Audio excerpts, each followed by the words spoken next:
Buenas noches, estamos en el programa de la Facultad de Derecho al Día, su nombre, mi nombre es Juan Seda. El docente invitado del día de hoy reúne la doble condición fundamental para nosotros, para nuestra facultad y para toda la UBA, que es docente investigador. Y justamente por una experiencia reciente que ha tenido en la Universidad de Salamanca, lo hemos convocado como para preguntarle sobre derecho penal, filosofía del derecho, los debates actuales en esta materia. Y para eso ya paso a presentar al doctor Diego Luna, que es docente de la materia de filosofía del derecho en la Facultad de Derecho. En cursos del Departamento de Filosofía del Derecho que se dictan en el CPO. Sí. Bueno, ¿cómo te va, Diego? Buenas noches. Bien. Gracias por venir. No, por favor, gracias a vos, Juan, por la invitación. Realmente para mí es un placer estar acá porque es nuestra casa. Es un ámbito más de los ámbitos físicos que tiene nuestra casa, la Universidad de Buenos Aires. Por respeto, lo primero que hay que aclarar para todos los colegas que no soy doctor todavía. Tengo títulos de posgrado en especialización. Estoy cursando una maestría con mucho orgullo de las que organiza la UBA, particularmente la maestría en docencia universitaria, de la que vos formas parte en el comité. Pero todavía no soy doctor, aspiro a hacerlo por esta universidad en algún momento. Bueno, Diego, pero el primer tema con el que me interesaba empezar a conversar contigo es tu participación en el Congreso de Derecho Penal realizado en la Universidad de Salamanca. ¿O era un congreso de filosofía del derecho? Porque vos estás un poco en las dos temas, en las dos materias. Yo hago el equilibrio difícil para los filósofos del derecho y difícil para los penalistas, porque para los filósofos del derecho, como algunos amigos suelen calificar al derecho penal dogmático tradicional como una especie de vuelo de vuelo que no llega a la altura del vuelo filosófico, y a la vez yo me animo igual a tratar de hacer ese cruce. En este caso en particular el congreso era de jóvenes investigadores en ciencias penales, con ese título ya que invita al debate, por lo menos la ciencia penal, si se puede hablar de una ciencia penal. Pero lo cierto es que era un congreso internacional, en este caso la tercera edición del congreso. Yo traje el programa del congreso para poder charlar un poco en torno a eso, porque fue muy amplio los contenidos, y es un congreso que organiza la Universidad de Salamanca cada 2 años. La primera edición se hizo en el 2009, luego en el 2011 y esta tercera edición en el 2013.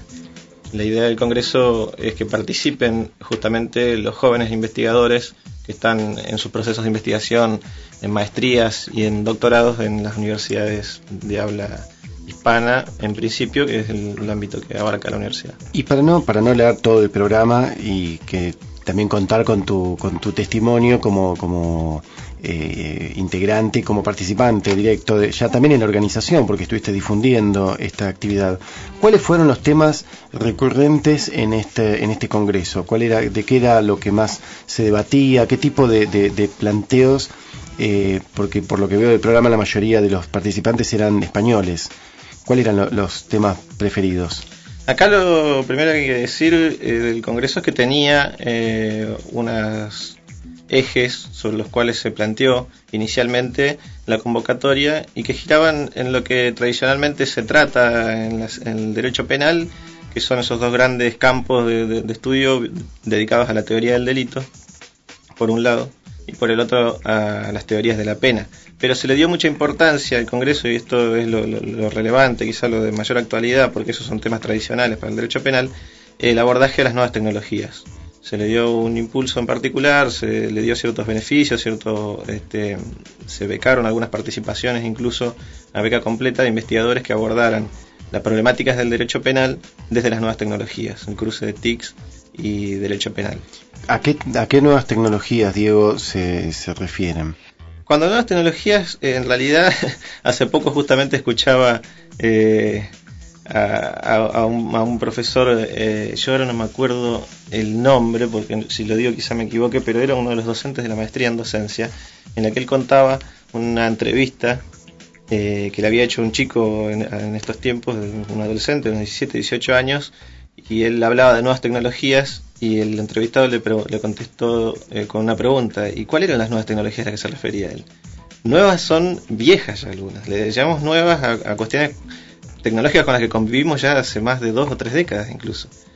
Pero a esas tecnologías se llamaban en definitiva, a los cruzamientos de la tecnología de las comunicaciones, a internet, a los sistemas informáticos, donde en definitiva en el derecho penal se hizo mucho abordaje a los delitos transnacionales, a los delitos vinculados al delito organizado, vinculados con el manejo de información o datos o bases de datos por redes informáticas. Eso fue lo que se quedó enfocado bajo ese eje de nuevas tecnologías. Claro, te preguntaba porque también tenía la duda si ingresaba en ese aspecto un aspecto ahora bastante en boga en nuestro país. Hay un famoso caso que se debate todos los días en la televisión, donde está muy en juego la utilización, por ejemplo, de los registros de ADN y la cadena de mantenimiento de ese ADN y a dónde pasó y cómo se analizó y si pudo ser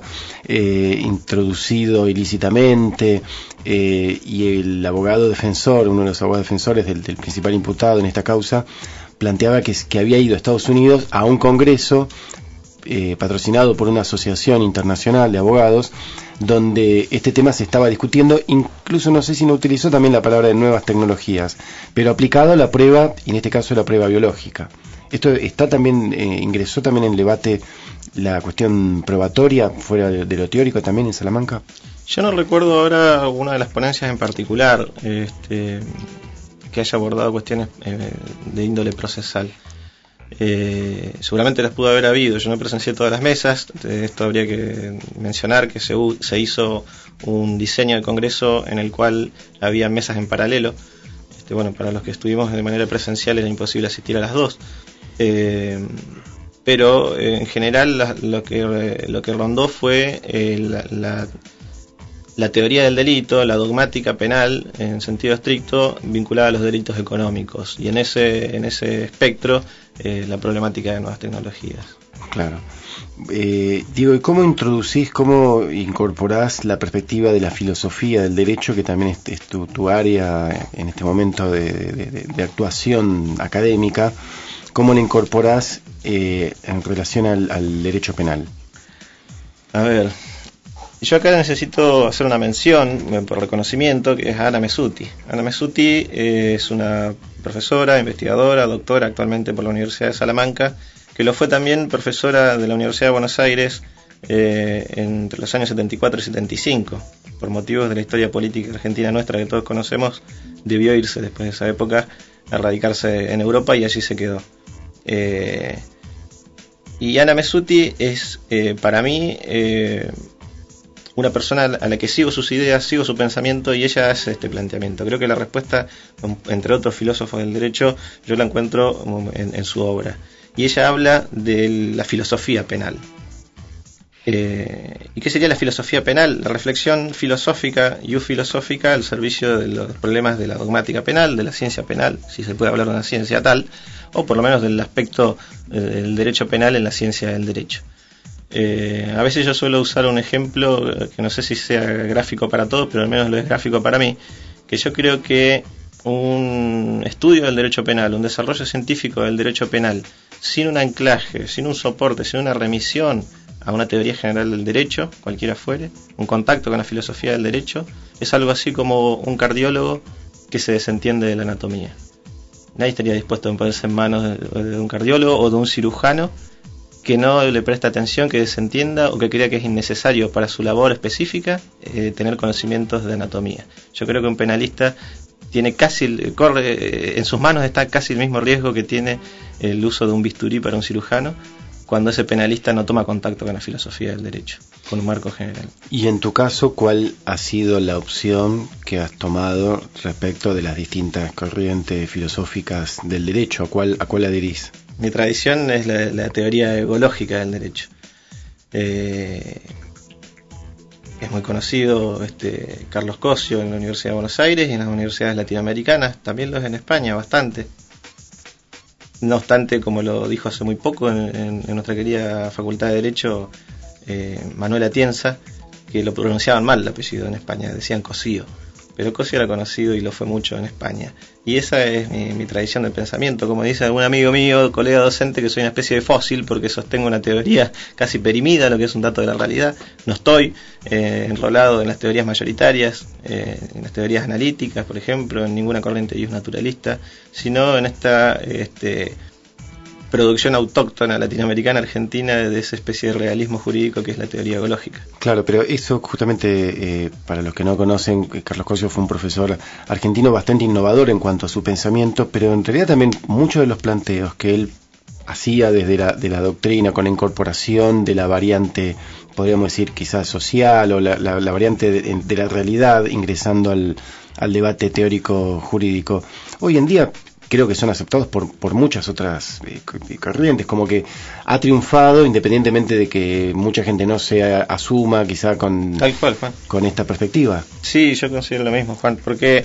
que corrientes de pensamiento actuales vayan a coincidir o en definitiva a confluir con las conclusiones o los desarrollos que hizo la teoría ecológica, sin adherir a la teoría ecológica, ignorándolo a Cossio o incluso criticando sus posturas, lo que viene a mostrarnos es justamente esto, el acierto que tenían esas posturas con su herramental teórico, en su ortodoxia existencialista, con el herramental que tuvieron y del que se hizo Cossio allá en la década del 40.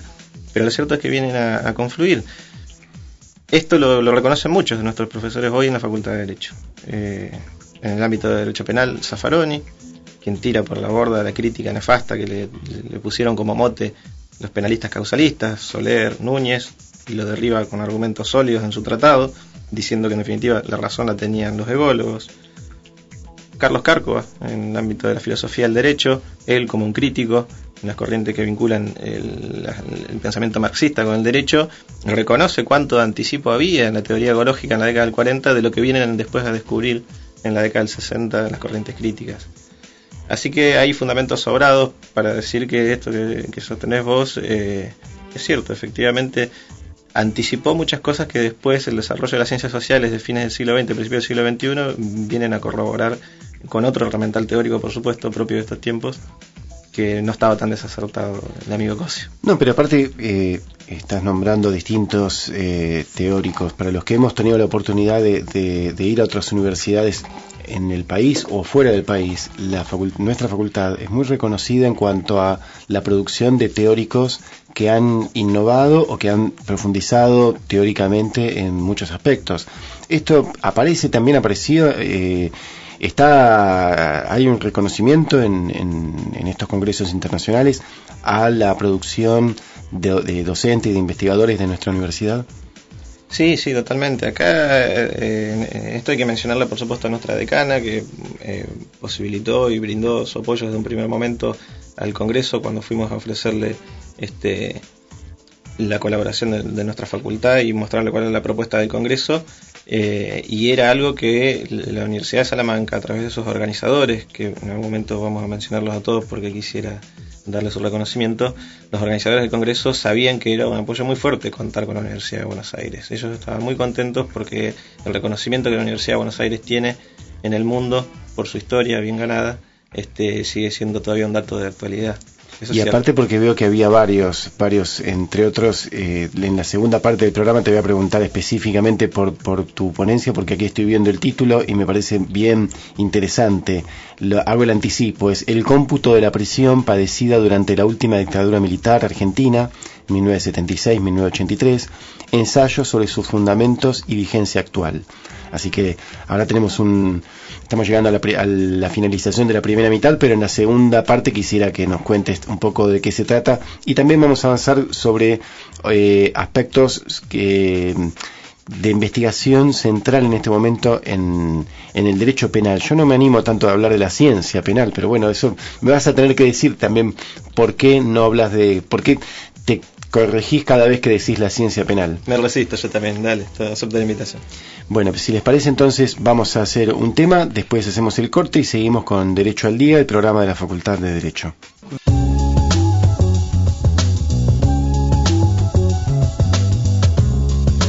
Seguimos entonces en el programa de la Facultad de Derecho, Derecho al Día, y estamos con el abogado, docente, investigador, maestrando Diego Luna. Diego, nos contaste en la primera parte sobre tu participación en este Congreso de Salamanca, los debates actuales, la preocupación que hay en el ámbito penal por debatir la incorporación de nuevas tecnologías, y también habíamos terminado el primer bloque preguntándonos sobre por qué sí o por qué no el derecho penal como ciencia. ¿Eso es una ciencia o no es una ciencia? ¿Por qué sí o por qué no el derecho penal? Yo no quisiera ejercer una especie de autoridad, ¿no? Sino que aclaremos que esta va a ser mi opinión, como todo en este ámbito, ¿no? En el ámbito universitario, en el ámbito de la investigación, en el ámbito académico, de la Facultad de Derecho en particular. Pero creo decirlo desde la perspectiva de quien ha ejercido y ejerce la docencia en la facultad, el derecho penal y la filosofía del derecho también. Se puede reivindicar, y acá tomo palabras de alguien sí que quizá tenga un poco de autoridad, Juan Francisco Linares, aquel gran autor de Derecho Administrativo. Y él lo dice en su obra, justamente Derecho Administrativo, en las primeras páginas. Se puede reivindicar quizá la expresión ciencia del derecho administrativo, ciencia del derecho procesal, siempre que uno tenga el cuidado, el recaudo, de que con esa expresión está aludiendo a un segmento, a un área, a una parcela de un conocimiento general que sí tiene los rasgos, que tiene las credenciales para ser llamado científico, que es el derecho a secas, el derecho en general, la ciencia del derecho. Si uno tiene ese recaudo, como dice Linares, y palabra que yo comparto y creo autorizada, no habría problema en la comunicación entendernos y llamar ciencia al área del conocimiento del derecho penal, como tampoco lo habría respecto al derecho administrativo y otras ramas. El problema, me parece a mi modo de ver, radica cuando uno cree que eso que hace en su tabicamiento disciplinar es algo que escapa a cualquier parámetro de contacto con las demás disciplinas. Pongamos un ejemplo concreto. Y esto ocurre en la enseñanza en la Facultad de Derecho hoy. Por ejemplo, hay quienes sostienen, con total legitimidad, que el derecho es lenguaje. En general, el objeto del derecho, cuyo conocimiento interesa al científico del derecho, es el lenguaje. Claro, sería la posición analítica. La analítica, la tradición de Genaro Carrió, todos conocemos, ¿no? Y hay quienes en el derecho penal sostienen esta posición. Pero a renglón seguido nos viene a decir que su objeto de conocimiento, como ya decía Beccaria, que son los delitos y las penas, nos viene a decir que el delito es un hecho de conducta. Es una conducta humana que tiene ciertas características, tipicidad y demás que hablan los penalistas dogmáticos, pero ahí aparece un problema que es hasta una obviedad, es tan evidente y tan poco reflexionado que viene a mostrar esta contradicción. El derecho en general, su objeto sería el lenguaje, pero una de sus partes que integran ese conocimiento general sería conducta. El delito es una conducta. ¿Cómo es esto? Para mantener cierta coherencia sistemática, si se quisiera sostenerla, habría que decir que el derecho en general es lenguaje y que el derecho penal estudia una parte del lenguaje y el delito sería una construcción lingüística que tal o cual características deberían estar reunidas allí, para mantener cierta coherencia. Porque si no, no se entiende. Es como el astrónomo que dijera que su objeto de conocimiento son los astros, pero resulta que esos cuerpos celestes que son los astros, el planeta Tierra no lo es. Y aparte porque cuando incorporás esa variable del estudio de las conductas, en realidad ya estás metiéndote en otras disciplinas como la sociología, la antropología, la psicología, que estudian conductas humanas. Exactamente. Yo me juego obviamente por quienes sostenemos que el objeto de conocimiento del derecho es la conducta. Entonces vamos a decir que el derecho en general es la conducta humana y que el delito es una conducta humana justamente que tiene algunas particularidades. Pero también vamos a decir que el contrato de locación es el acuerdo entre dos personas y su conducta en llegar a un entendimiento. Y mantenemos la coherencia interna del sistema y ahí creo que está la cientificidad del derecho. Pero me resisto a estos posicionamientos que creen que el derecho penal se puede extrañar del conocimiento del derecho en general y constituir algo que ellos llaman ciencia. Pero lo problemático de esto es que es ciencia para alguien que en la puerta de al lado hace otra ciencia, pero creen que hablan de lo mismo. Llevándote un poco, digo, al debate actual sobre el derecho penal, ¿por qué sucede que hay tantos abogados que aparecen en la televisión hablando de casos fulgurantes y siempre el tema de conversación, yo no sé si porque es la preferencia de los entrevistados o porque las entrevistas los llevan a esto, siempre terminan hablando del proceso? ¿Por qué es como tan estelar la presencia del proceso penal en esta clase de comunicación al público masivo? A ver, igual no sé si capto toda tu pregunta, pero lo primero que me sugiere es que los argentinos nos creemos en licencia siempre de hablar de fútbol. Todos somos directores técnicos, todos somos capitán de la selección argentina, y a la vez los argentinos todos somos penalistas. En cualquier lugar se discute de derecho penal o de fútbol con la misma autoridad. Esto quizás explicaría, creo yo, o por lo menos daría un punto de vista para poder analizar, que creo que merece su reflexión, del por qué la preocupación del periodismo en los aspectos penales. Porque yo no los veo con dedicarle la misma cantidad de minutos a un aspecto del derecho administrativo. Sí, a un caso resonante de derecho penal. Y si es homicidio, más todavía. Lo del proceso me parece una cuestión de que es obvio. El derecho penal, lo que los penalistas dogmáticos, esto de los que hablábamos hace un rato, creen que es su objeto de la ciencia, no le interesa porque no le preocupa a nadie, no afecta a nadie la problemática acerca de la teoría restringida de la culpabilidad. Lo que afecta a las personas son los procesos, lo que pasa en los tribunales, lo que hacen los jueces en las causas, la situación en las cárceles, y esos son aspectos procesales que no tienen nada que ver con la teoría del delito, que es esa tabicamiento del cual algunos suelen llamar ciencia penal. Creo que una posible respuesta a tu pregunta sería esa. Y cuando hablábamos de las jornadas de Salamanca, ¿cómo se incorporaba esta tendencia? Porque quizá vos hablas de los argentinos, que somos todos penalistas. Calculo que debe ser un fenómeno mundial. O sea, ya en la década del 40, del 30, Gramsci hablaba de el derecho de los crímenes, de la prensa amarilla y del relato de los crímenes como un relato que sacude, que es como una especie de novelamiento de novelas de los sectores populares, como que la prensa amarilla y el gusto por el seguimiento de casos policiales no es estrictamente argentino. ¿Cómo se planteaba esto respecto de las nuevas tecnologías, la incorporación de nuevas tecnologías?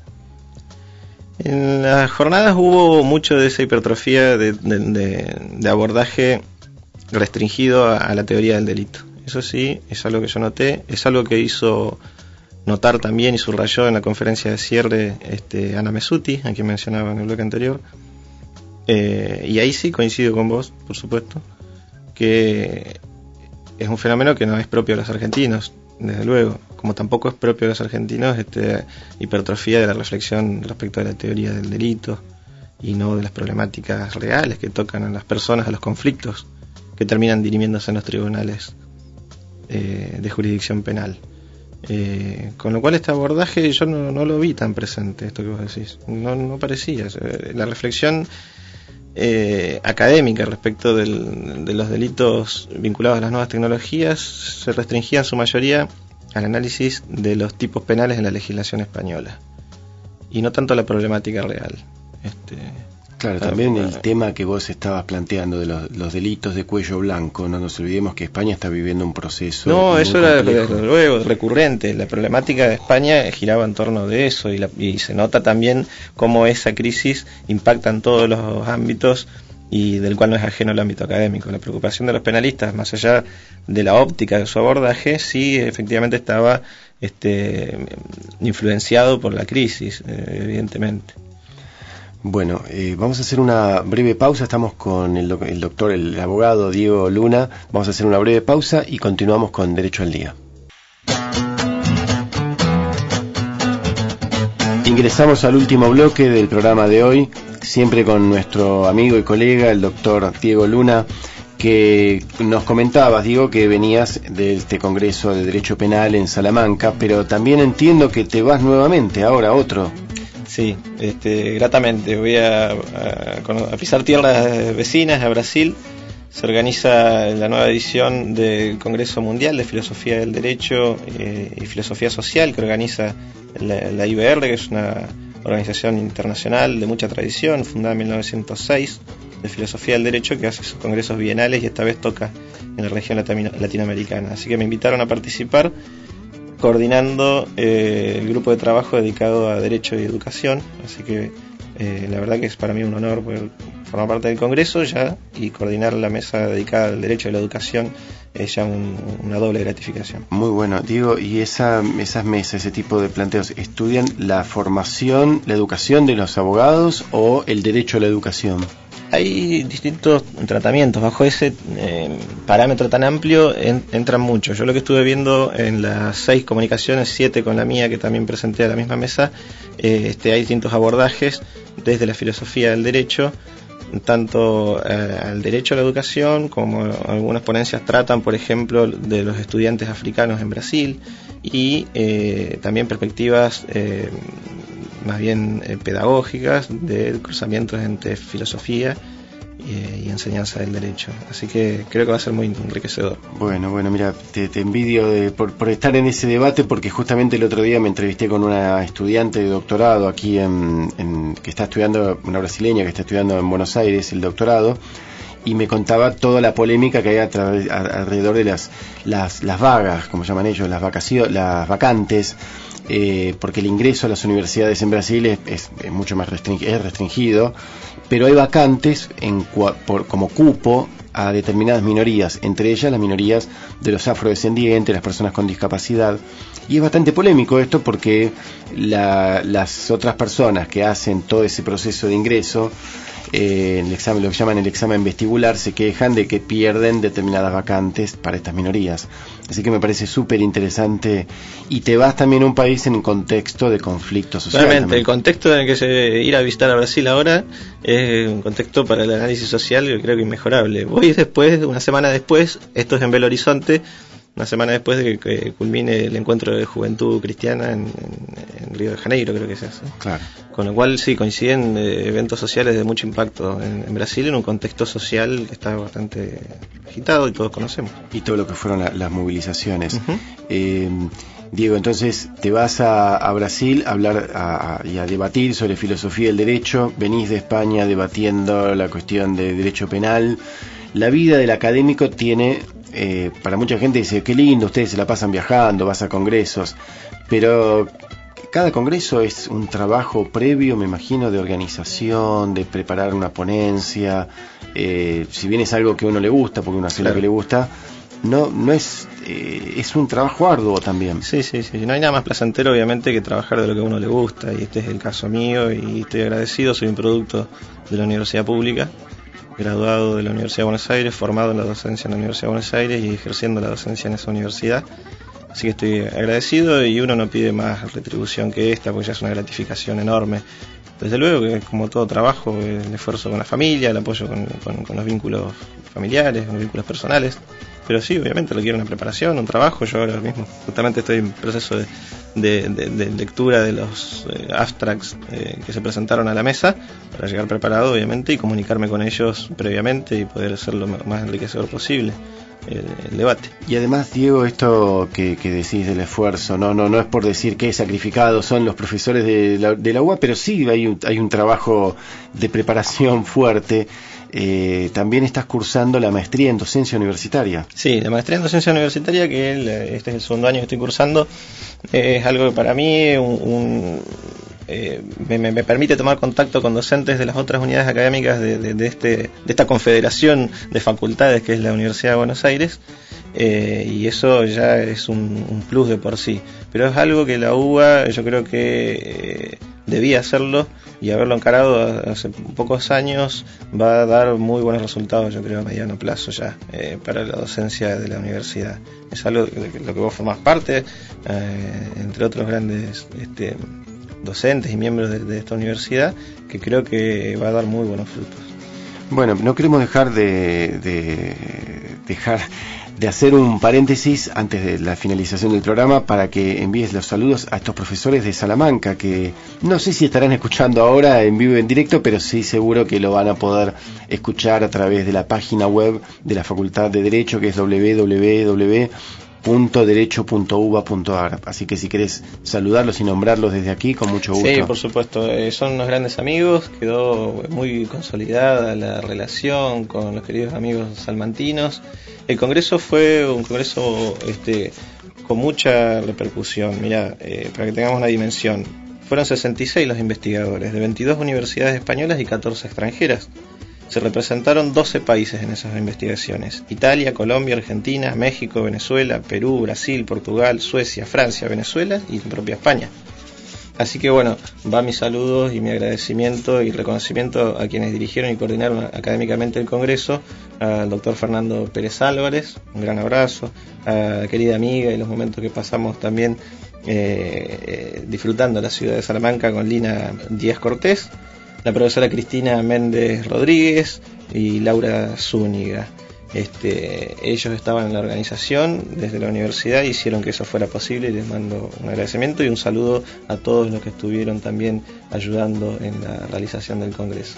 Bueno, también sirve para eso el programa de la Facultad de Derecho, ya en los últimos minutos, pero también quería mencionar, porque parece que sos un súper docente que estás en todas, que también has dado clase muchos años en cárceles, has trabajado en el programa UB22 mucho tiempo. Trabajé en el programa UB22, no tanto como otros docentes que están desde que lo fundaron el programa, y acá hay que mencionar, por ejemplo, que están en realidad unos años después que arrancó el programa, pero no tanto como la querida Elcira Daroqui, pero bueno, están los otros también que están desde el comienzo, el colega Benito Narvaja, con el que compartíamos docencia en el CBC, y yo estuve unos 2 años o 3, hasta hace muy poco, ejerciendo la docencia en el ciclo básico común, en el área de Derecho, en la teoría general del Derecho, lo cual fue una experiencia muy enriquecedora, gratificante, de la cual me llevó mucho, en particular el cruzamiento entre el derecho penal en carne viva, que son los hombres encerrados en las cárceles, pues eso es el derecho penal, y la teoría general del derecho, que claro, es de lo que hablábamos al principio. Claro, yo también las veces que me ha tocado hablar con estudiantes de UB22 me llamaba la atención cómo muchos se consideraban abogados de la práctica e incluso se proponían y planeaban, después de graduados, dedicarse al derecho penal, por ser algo que ya conocían también. Es interesante, sí, esa motivación. Quizás ya no queda mucho tiempo, pero recuerdo ahora en un congreso en la Universidad de La Plata, justamente sobre educación en contextos de encierro, en la que vino una docente de México, y el planteamiento era justamente coincidente con el que yo llevaba ese mismo congreso: la ventaja cualitativa que tiene el estudiante en contexto de encierro para el estudio del derecho en particular, porque lo vive, lo conoce en su propia experiencia. Es un estudiante con cierta ventaja para el estudio del derecho. Claro, siempre que consideremos que el objeto de estudio de derecho sean las experiencias, o las experiencias formen parte del estudio del derecho. De cualquier manera, por lo tanto, entonces estaríamos frente a una perspectiva, una mirada del derecho más como experiencia y como oficio, como profesión de oficio, más que como ciencia, quizá. Que no tanto como normas. Volviendo al debate anterior, ¿no? Totalmente. Bueno, digo, realmente para mí es un honor, nos conocemos de la facultad, es un honor que hayas participado, porque este es el programa de la facultad que lo que intenta es mostrar experiencias y avances y opiniones de nuestros docentes, y en tu caso sos un docente e investigador, un joven docente e investigador, auxiliar docente, pero que ya realmente estás haciendo una experiencia académica muy importante. Muchas gracias, Juan. Para mí también realmente te agradezco mucho, porque somos amigos del ámbito académico y estrechamos lazos, así que para mí es un placer estar con vos acá charlando con un amigo frente a un micrófono, frente a una cámara, un poco más raro, no tan frecuente, pero un placer hablar con vos, por supuesto. Bueno, entonces con esta idea de seguir compartiendo con los oyentes, con nuestra audiencia, entrevistas con profesores e investigadores de la Facultad de Derecho sobre temas legales y temas de actualidad, vamos a dar por terminado entonces el programa del día de hoy, y seguramente estaremos encontrándonos la semana próxima en Derecho al Día.